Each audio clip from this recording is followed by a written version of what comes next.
¿Se puede confiar en las encuestas, estimada Fernanda? Sí, pero. Sí, pero.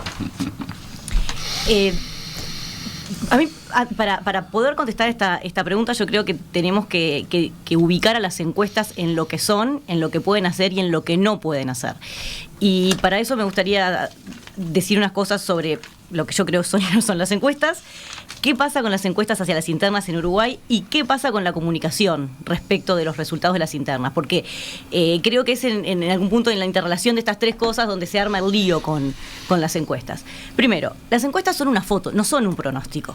El pronóstico lo hacemos los analistas en función de lo que sabemos, de otras fuentes de información, de otros datos de las encuestas que van más allá de la intención de voto que se recaba. Pero es una foto de un momento, no es un pronóstico. Nos hemos acostumbrado en el tratamiento periodístico, de la comunicación, de los analistas, de los propios políticos, a tratarlo como un pronóstico, pero no lo es.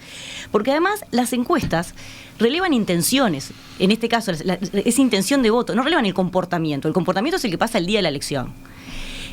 Y en particular, en Uruguay, ninguna encuesta mide las fuerzas externas, pero para las elecciones internas en Uruguay, la encuesta no te mide qué pasa con el factor que viene y moviliza, que es externo al individuo. El individuo puede tener más o menos ganas de ir a votar, puede estar más o menos convencido de que va a votar, puede tener más o menos simpatías hacia un político, pero hay un factor externo que impacta, que es la movilización de los partidos, que no sabes qué tanto, digamos, que no lo mide la encuesta. Entonces, las encuestas miden actitudes ciudadanas en un momento dado.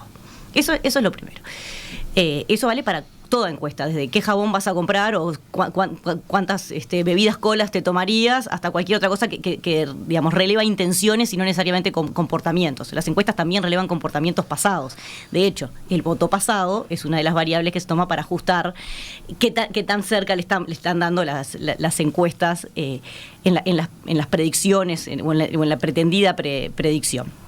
Eso por un lado. Las encuestas para las elecciones internas son especialmente problemáticas en Uruguay. ¿Por qué? Porque las internas son obligatorias para los partidos, pero voluntarias para los ciudadanos. Eso ya lo sabemos.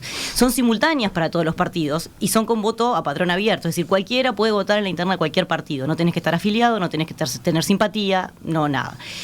Como el voto es voluntario además, no pasa nada si no vas a votar. Entonces, todo eso se arma en un combo bastante complejo para poder estimar quiénes van a votar, qué pasa si van más, si van menos, porque los perfiles de los que van a votar son distintos de los que no van a votar. Los incentivos son distintos.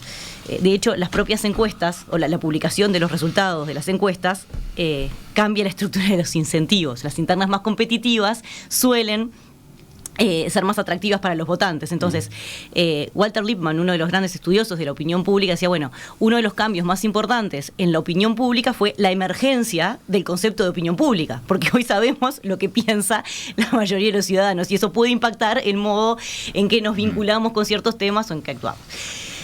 Y por último, la comunicación. O sea, presentamos los resultados de las encuestas a veces como carrera de caballos, se dice, ¿no?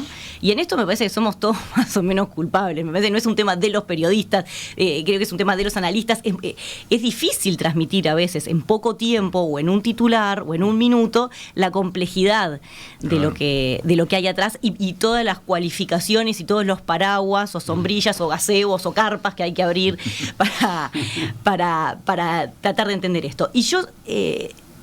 Y además ha pasado que ha habido en el mundo, también en Uruguay, algunos gurús, si se quiere, que han vaticinado, han cobrado relevancia. Fito, vos has escrito sobre esto, le ha dado relevancia al gremio. Por favor. Entonces, eso complejiza un poco más las cosas. Y a las encuestas les va bastante mejor cuando intentan predecir o cuando presentan pronósticos de fin, digamos, o cuando presentan escenarios.